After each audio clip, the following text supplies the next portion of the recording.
I just think that we are now going to start the process of denuclearization of North Korea. And I believe that he's going back and will start it virtually immediately. And he's already indicated that. And you look at what he's done. So we got our hostages back, but they've blown up one of their sites, one of their testing sites, their primary testing site. In fact, some people say their only testing site. They're getting rid of a missile, which isn't in the document that was done afterwards. They're getting rid of a missile testing site. They're doing so much now. So it's a process, and it's really moving rapidly. Okay, rapidly is good. That is an excerpt from Sean Hannity's interview, exclusive cable interview. You'll see tonight, 9 p.m. Eastern Time. Let's bring in Ben Shapiro, editor-in-chief of the Daily Wire, syndicated columnist and the host of the Ben Shapiro Show. Ben, good morning to you. Good morning. Hey, how are you? Well, we saw some history. First time an American president has ever exchanged words with any leader from North Korea. Now they start the detail light process of denuking North Korea. What's your major concern? Well, a major concern is that if you thought of the flag that was next to the American flag as a Nazi flag rather than a North Korean flag, then I think everybody would see the concern. This is a slave state with 25 million prisoners and a gulag system, hundreds of thousands of people wide. The president's praise for the dictator of North Korea was disquieting, and here's the reality. Diplomacy is a tactic. It is not an outcome. And the triumphalism that seems to be appearing in so many places this morning, where everybody's very excited that President Trump met with Kim, that's not justified by the outcome yet. Okay, maybe it will be. Maybe President Trump actually got some serious concessions out of the Kim family. But that would be the first time, because virtually every other president has failed in doing that. And the piece of paper that got signed yesterday is frankly weak. I mean, this is not a strong piece of paper. If what Trump says in that interview with Sean is exactly correct, then we'll all be celebrating. But I want to wait to see if that actually ends up being correct, because there's no history of this family ever having not lied to the West. Well, it appears that he wants to make some changes. I mean, he fired three of his dad's hardliners, and seems to be taking advice from other people instead of the people that ran that awful regime before. Clearly, this guy also has killed some of his family members. You're right about the 25 million. What does the president need to do to try to change his mindset so that he takes all of these people out of captivity and treats them fairly and feeds them?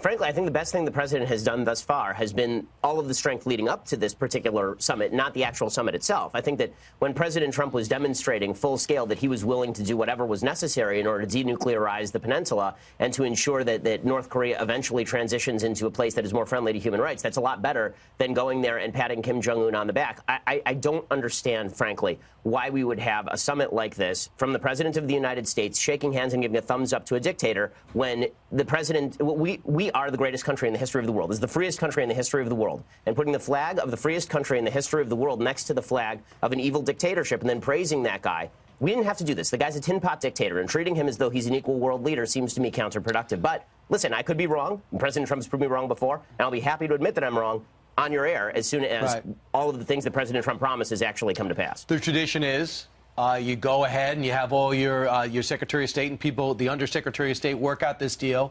And when you actually show up, you got a huge book, and they open it up and they sign it. It's the last day.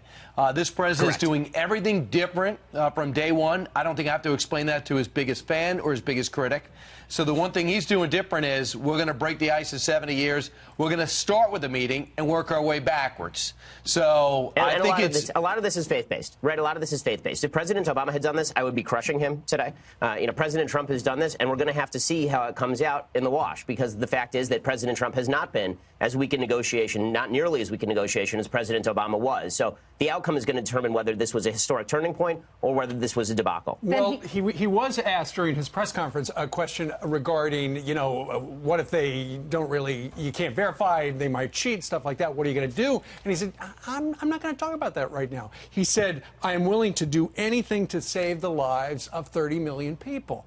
So his heart is in the right place. But you're right. The verification thing is still a vast gray area that we do not know how that's going to work.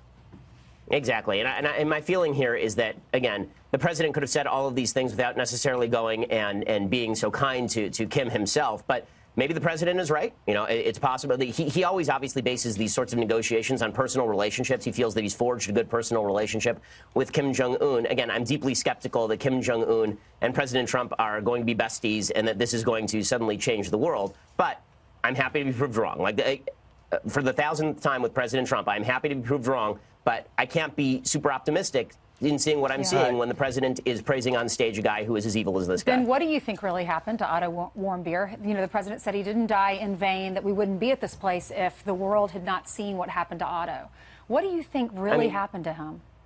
He was beaten to death. I mean, he was beaten to death by the North Korean prison guards. I mean, this is, and the North Koreans, it's a brutal dictatorial slave state. Why did they do that to him? Why the other three came back safely, and now his family, you know, they're left to wonder, why did you do that to our precious child? Yeah, I mean, I wish I had some sort of vision on why that happened, but if the president really wants to make sure that Otto Warmbier didn't die in vain, then I think that it is incumbent on him to be as harsh as humanly possible on the Kim regime, rather than, you know, hand-holding and patting and giving him the thumbs up. I don't think he deserves the Trump thumbs up yet. Being that there's such a bizarre country in North Korea, the president's always said, and Lindsey Graham has backed him up and kind of said it, one way or another it's going to get solved in his first term. So either it's going to be the peaceful way or it's going to be through conflict. This current situation can no longer exist. The status quo doesn't work. And they need to understand that military threat. Do you buy that? Well, I think they certainly need to understand the military threat, which is why I hope that the president's words in the last 24 hours about ratcheting down military exercises, and he even made some comments in his press conference about pulling troops off the peninsula. I think that's actually the exact opposite of what we ought to be talking about with regard to North Koreans. The reason they're coming to the table is because President Trump is a guy with a fist inside the velvet glove. And if you take away the fist, I think all that's left is an empty glove. I think he said that the war games were going to be on hold and the troops in South Korea will stay for now. Right. But stay tuned. Yep. All right. Ben, thank you very much. Great hearing from you today from L.A. Big news of the day, of course, is that President Trump goes over to Singapore and he meets with Kim Jong-un. Now, I want to begin with this. Kim Jong-un is the world's worst dictator. He's a piece of human debris. He is garbage. Okay, he has killed his uncle, his ex-girlfriend, his brother-in-law, I believe. He's killed all those people within the last couple of years. He killed his uncle at an airport using VX nerve gas. He has 25 million people living in his slave state. He has 200,000 people living in his gulags. He is just sheer garbage. And he is generation number 3 of sheer garbage in the Kim family.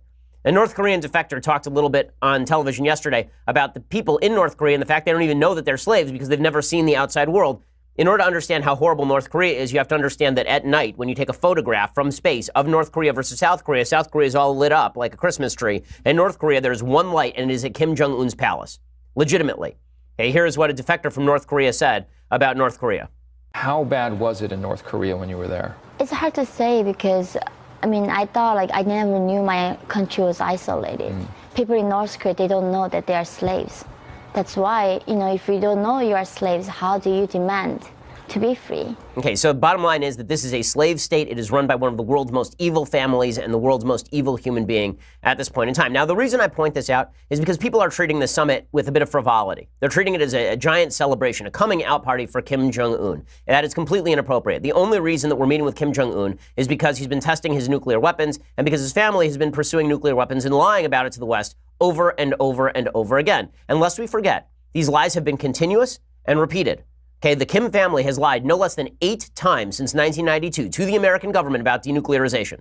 8 times. So before everybody gets on their high horse about, Trump finally got them to promise denuclearization, they have promised denuclearization more often than as many nights as there are Hanukkah. He has promised denuclearization. I mean, he has promised denuclearization essentially every other year. The family has every other year since 1992. And we're supposed to pretend that his current promise means something. Well, Trump tweeted in the run-up to the meeting that critics were selling him short. He said, the fact that I'm having a meeting is a major loss for the U.S., say the haters and losers. We have our hostages, testing, research, and all missile launches have stopped, and these pundits who have called me wrong from the beginning have nothing else they can say. We will be fine. Okay, just to point out here, yes, we got some hostages back. So did Barack Obama in 2014. That is just historical fact. As far as testing and research and missile launches have stopped, we have no way to verify whether research has stopped. Testing has stopped at the nuclear mountain because they imploded their own nuclear mountain, and their missile launches have stopped because they don't want to set off President Trump in the run-up to the meeting, right? That's the idea here. And President Trump then continues, and he says, meetings between staffs and representatives are going well and quickly, but in the end, that doesn't matter. We will all know soon whether or not a real deal, unlike those of the past, can happen. The truth is, usually a president of the United States does not get together with a foreign adversary to sign an agreement until there's an agreement to be signed, until there's something real and decent and long-lasting and verifiable to be signed. Right? The goal of these negotiations is CVID, okay? Complete, verifiable, irreversible denuclearization or dismantlement, okay? CVID. They're not really even talking about